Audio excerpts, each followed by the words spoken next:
लोग कहते हैं अपनों के आगे झुक जाना चाहिए, किंतु सच बात तो यह है, जो अपने होते हैं वह कभी झुकने नहीं देते।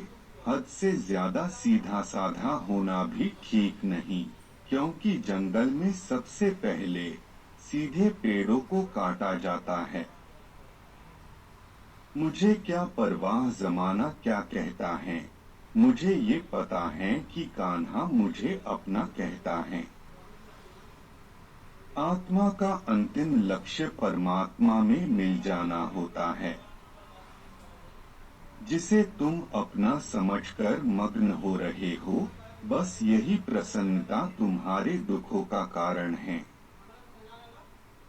छू गया जब कभी ख्याल कृष्ण का, दिल मेरा देर तक धड़कता रहा।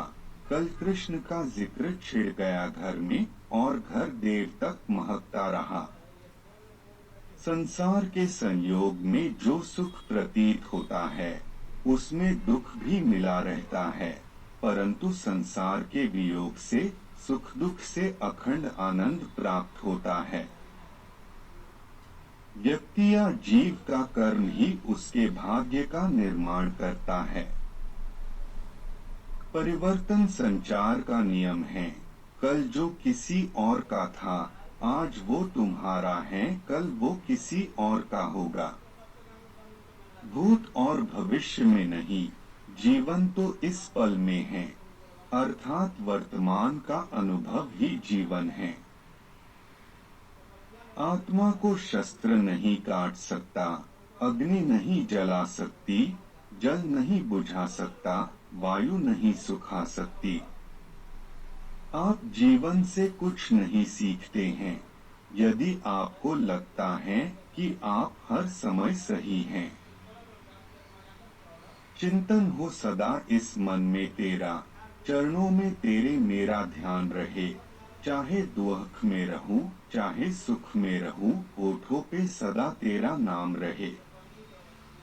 जीवन में इतना तो संघर्ष कर लेना चाहिए कि अपने बच्चे का आत्मविश्वास बढ़ाने के लिए दूसरों का उदाहरण न देना पड़े।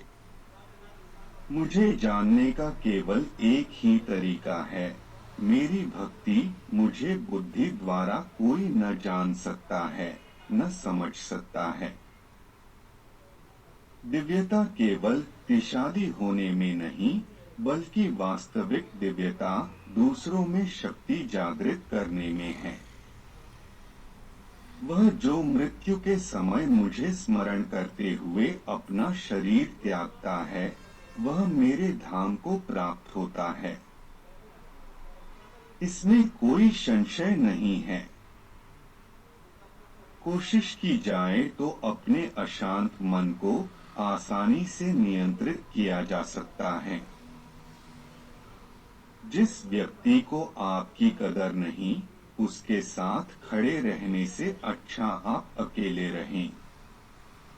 जीवन में आधे दुख इस कारण जन्म लेते हैं, क्योंकि उनसे आशाएं बड़ी होती है।